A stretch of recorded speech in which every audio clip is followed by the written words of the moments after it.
Bonsoir à tous, merci, j'ai l'honneur et le plaisir de vous présenter la nouvelle équipe qui va désormais accompagner le président de la République du Golfe, Alassane Dramane Ouattara, jusqu'à la fin de son premier mandat, si jamais il n'y a pas un nouveau remaniement ministériel. Ah oui, il faut que ce soit précis. Alors, la nouvelle, vous le connaissez, c'est la nouvelle équipe que dirige désormais l'ex-ministre d'État, ministre des Affaires étrangères, Kablan Duncan, un gouvernement de 28 membres. Alors, 10 sortent par la grande porte et 5 nouveaux font leur entrée par la fenêtre. Il est très important, avant de continuer, de comprendre pourquoi ce gouvernement a-t-il été créé et pourquoi a-t-il été limogé. Alors, le président de la République du Golfe, Alassane Dramane Ouattara, a simplement limogé et ligoté son gouvernement par manque de consensus autour d'un projet de loi proposé à l'Assemblée nationale. Certains débités de l'Assemblée nationale ont jugé cette loi trop forte car ne tient pas compte d'une réalité économique, sociale, culturelle et religieuse. Alors, quel est donc l'objectif de ce projet de loi? Il s'agit pour le président de la République de responsabiliser davantage les femmes, ou aussi les amener à contribuer davantage dans la famille. Très important, alors, je pense qu'il faut applaudir cela pour nous. Hein? Ça, c'est très bon pour nous les hommes. Alors, d'autre part, pour ces femmes qui sont opprimées dans leur famille, dans leur foyer, c'est aussi la manifestation de la liberté. Pour ces femmes, lorsqu'elles vont au travail, monsieur doit pouvoir s'occuper des enfants. Lorsqu'elles font la cuisine, nous devrons faire la vaisselle. Chérie, apporte mon slip. Non, notre slip. Parce que maintenant, on conjugue tout au pluriel. Alors, c'est très important et je pense que c'est toujours dans le cadre de l'équilibre social dans la famille. C'est très important. Il faut applaudir donc cette très belle initiative du gouvernement.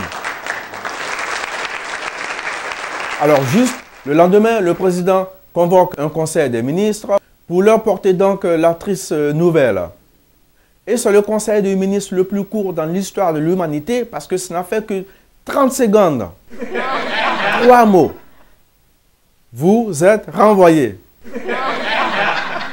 Mais le président de la République, Alassane Dramane Ouattara du Golfe, a ignoré qu'en limogeant le gouvernement, il se limoge lui-même parce qu'il est le ministre de la Défense. Heureusement qu'il a conservé le portefeuille du président.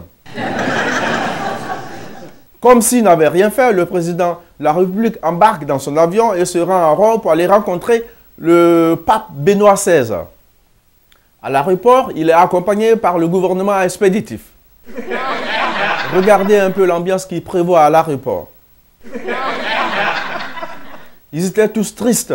Après, le président de la République du Golfe embarque dans l'avion avec la grande chancelière Dagri Gabaté, accompagnée de son ministre des Affaires étrangères, Kablan Duncan. Et il paraît que dans l'avion, le ministre Kablan Duncan et le président de la République ne se sont pas parlé. Le ministre Kablan Duncan ne savait pas qu'une surprise l'attendait. Après donc avoir rencontré le pape Benoît XVI, le président de la République, comme il a l'habitude de le faire partout où il va dans le monde, rencontre la diaspora ivoirienne. Plus de 30 000 personnes ont fait le déplacement pour voir le président de la République.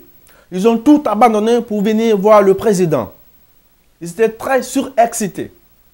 Alors, je vous laisse un peu voir quelques images. C'est la grande salle de réception de l'hôtel Excelsior qui a abrité la difficulté économique que connaissait la Côte d'Ivoire. Pourquoi était-il aussi surexcité? Pourquoi? Parce que, c'est vrai, c'est le président Alassane Ouattara, le super président, mais parce qu'ils ne sont pas habitués au président.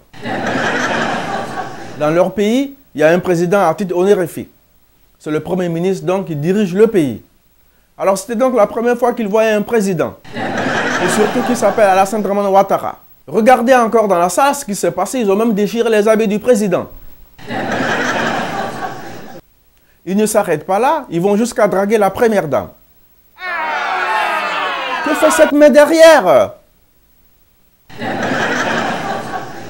Avant l'arrivée du président de la République, les ministres se battaient très fort pour conserver leur place. Les promesses ne manquaient pas du tout à l'endroit du président. Le ministre de la Sécurité, Ahmed Bakayoko, a appelé le président de la République pour lui promettre qu'il va arrêter Blé Goudé.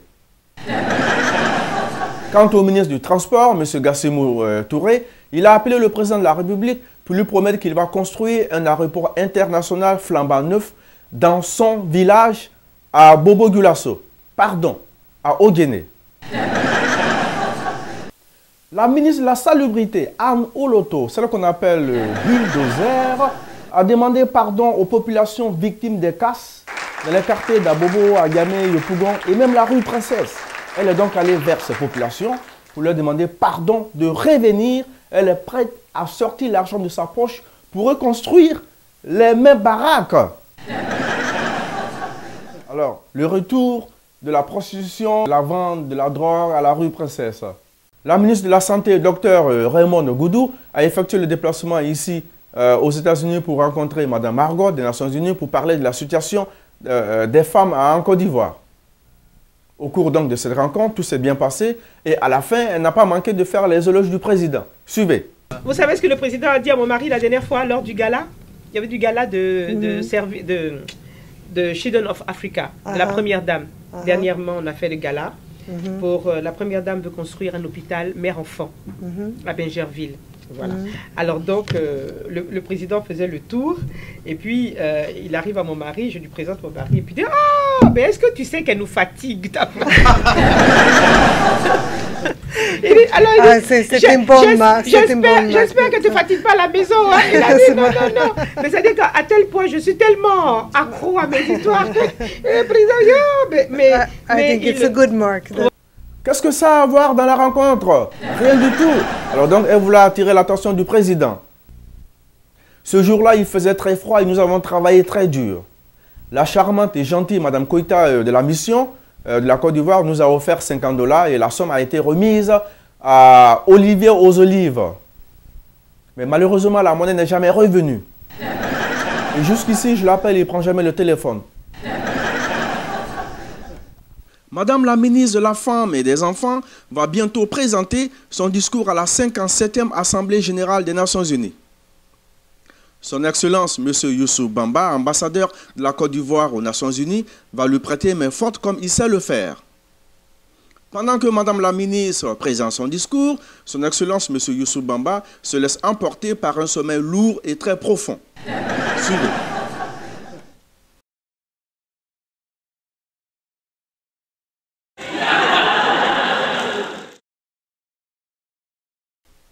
Non, reprenez.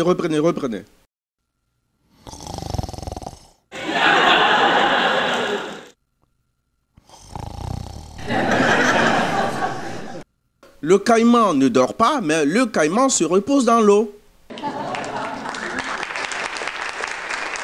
Et puisque nous parlons de la diaspora, restons toujours ici aux États-Unis pour parler de la diaspora. La diaspora a aussi annoncé sa participation dans le gouvernement de Alassane Dramane Ouattara.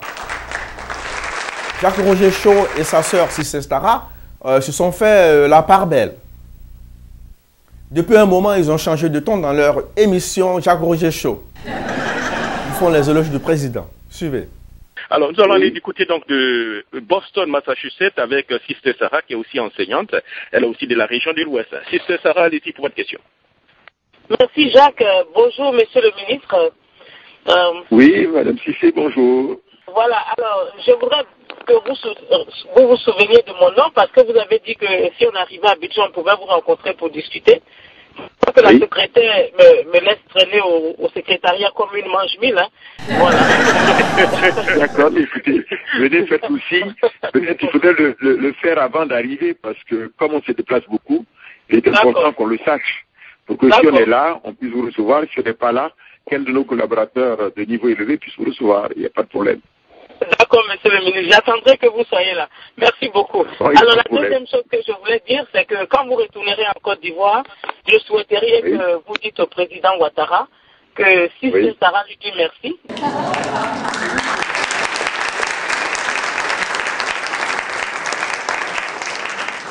Ils ont reçu un grand coup d'essai, un coup de maître. Ils ont été effectivement nommés ministres en Côte d'Ivoire. Jacques-Roger Chaud, ministre de la Communication auprès de la diaspora. Et Sister Sarah, ministre de la Défense auprès de Gbagbo Laurent. Un troisième poste ministériel flottait dans l'air et ça a été attribué à M. Karamoko Fofana, le président de l'UNI, toujours désuni.